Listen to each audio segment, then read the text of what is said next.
ils l'invoquent en prenant des intercesseurs ou des intermédiaires. Mais ils invoquent. Ils ont des adorations héritées de la religion d'Abraham qu'ils continuent à appliquer. Parmi les plus évidentes, ils connaissent le principe de pèlerinage et ils accomplissent le pèlerinage chaque année. Mais ils ont altéré la manière d'accomplir, de réaliser ce pèlerinage. Ils ont modifié le pèlerinage. Et notamment dans son principe de base, qui est le fait de rendre visite à la maison pour Allah seul et sans associé. C'est pourquoi ils avaient modifié la talbiya, la formule de sacralisation. Ils disaient labbaik Allahumma labbaik, labbaik la sharika lak, illa sharikun huwa lak, malaktahu wa ma malak. Allah, nous voici venus à toi. Tu n'as pas d'associé, si ce n'est un associé que tu possèdes, alors que lui ne te possède pas. Un associé qui est sous ton contrôle, qui est sous ta domination, un qui n'est pas ton égal, mais tout de même un associé. C'est pourquoi le prophète, alayhi salatu wassalam, à cette période-là, se tenait auprès de la maison, et lorsqu'il disait labbaik Allahumma labbaik, labbaik la sharika lak labbaik, il disait hasbukum, et cela vous suffit, arrêtez ici. Et eux, ils n'entendaient pas le message et ils continuaient illa sharikun huwa lak, malaktahu wa ma malak. Mais ils connaissent le principe de pèlerinage, ils connaissent les nobles caractères. Ce sont des gens qui sont pour la plupart francs et sincères, des gens qui n'aiment pas le mensonge. Et pour preuve, le récit de Abu Sufyan, lorsqu'il s'est rendu en compagnie de certains de ses compagnons pour commercer dans le Cham, et le roi romain de l'époque, qui est Héraclès, a entendu parler de la présence de cette caravane de commerçants arabes, et il a souhaité donc les interroger. Parce qu'il faut savoir que Héraclès, c'est effectivement l'empereur des Byzantins, mais c'est aussi un érudit en matière de théologie et quelqu'un qui s'intéressait grandement à la religion. Cela ressort à travers les questions qu'il a posées donc à Abu Sufyan. Il a pris l'engagement de Abu Sufyan qu'il ne mente pas au sujet du prophète alayhi salatu wassalam, et qu'il réponde sincèrement aux questions qu'il va lui poser. Et Abu Sufyan a respecté cet engagement, alors qu'à l'époque il n'était pas converti à l'islam. Donc ça prouve que les Arabes également sont des gens, pour la plupart des gens sincères. Ils connaissent aussi faire bon accueil, et ils n'hésitent pas à sacrifier un chameau pour honorer leurs hôtes et leurs invités. Donc ce sont vers ces gens-là que le prophète alayhi salatu wassalam a été envoyé, et ordre lui a été donné de les combattre. Il dit, il pilla alors leurs richesses, réduit leurs femmes et leurs enfants à l'état d'esclaves. Ce qui indique que la foi en un créateur unique n'est pas suffisante pour concrétiser son appartenance à la communauté croyante, jusqu'à ce que l'individu voue toute forme d'adoration à Allah et qu'il délaisse tout associationnisme. Cette idée est claire, puisqu'ils ne se sont pas fait les esclaves d'Allah, ils n'ont pas respecté son unicité. Autorisation a été donnée aux musulmans de faire d'eux des esclaves. Puisqu'ils n'ont pas fait le choix de la soumission volontaire à Allah, ils ne se sont pas fait les esclaves d'Allah, alors ils sont devenus les esclaves des esclaves d'Allah.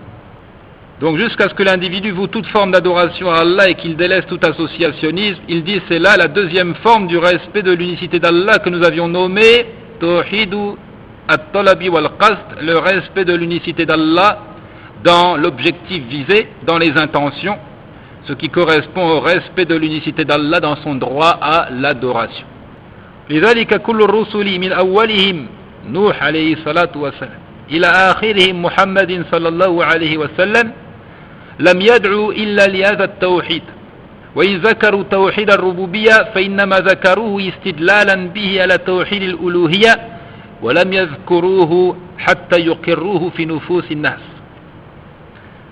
ولذلك قال سبحانه ولقد بعثنا في كل أمة رسولا أن يعبدوا الله واجتنبوا الطاغوت.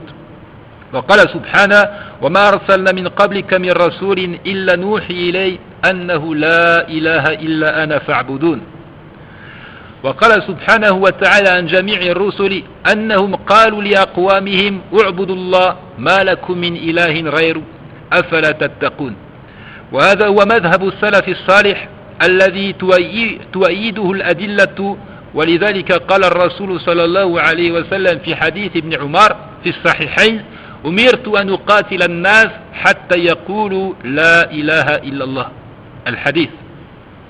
وفي حديث أبي هريرة في الصحيحين أيضا قال أمرت أن أقاتل الناس حتى يقولوا لا إله إلا الله فمن قالها عصم مني ماله ودمه وعرضه إلا بحقه وحسابه على الله تعالى.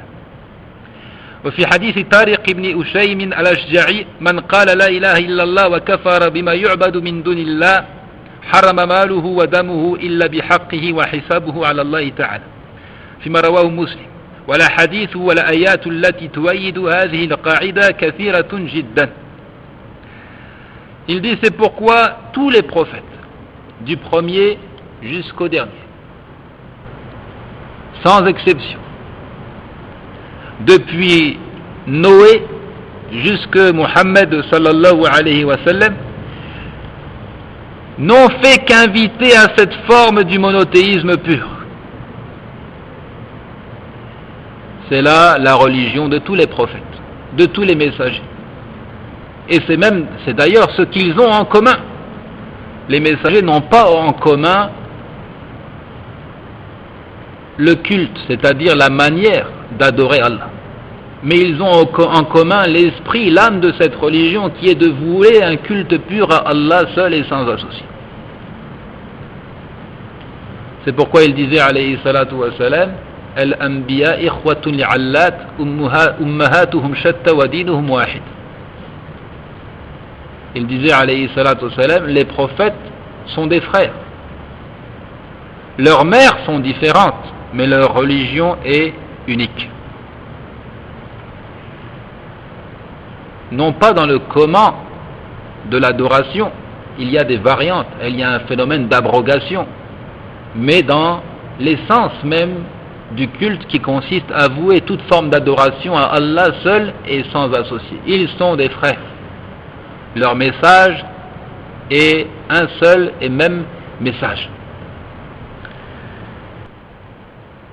Si jamais il rappelait la seigneurie d'Allah, il ne l'évoquait que pour prouver le droit exclusif d'Allah à l'adoration et raffermir cette croyance dans les cœurs, non pas pour démontrer le bien fondé de la seigneurie d'Allah. Suivez bien, si jamais ils évoquaient la seigneurie d'Allah, et certes ils l'ont évoqué, ils ne l'évoquaient que pour prouver le droit exclusif d'Allah à l'adoration, non pas pour démontrer qu'il n'y ait qu'un seul créateur. Cela ressort dans maintes versets du Coran, comme Allah dit وَلَئِنْ سَأَلْتَهُمْ مَنْ خَلَقَ السَّمَاوَاتِ وَالْأَرْضِ لَيَقُولُنَّ اللَّهُ قُلِ الْحَمْدُ لِلَّهِ بَلْ أَكْثَرُهُمْ لَا يَعْلَمُونَ. Si tu leur demandes qui a créé les cieux et la terre, ils diront très certainement Allah, après avoir évoqué la seigneurie d'Allah. Conclusion, قُلِ الْحَمْدُ لِلَّهِ, dis donc louange à Allah. Mais la plupart d'entre eux ne savent pas. Si telle est votre conviction, il n'y a qu'un seul créateur, vous devriez en venir à la conclusion que toute la louange est pour Allah.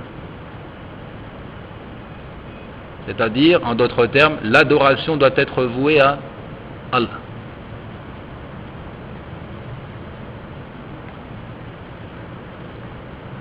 Ou encore le verset Ya ayyuhan nas u'budu rabbakum alladhi khalaqakum walladhina min qablikum la'allakum tattaqun.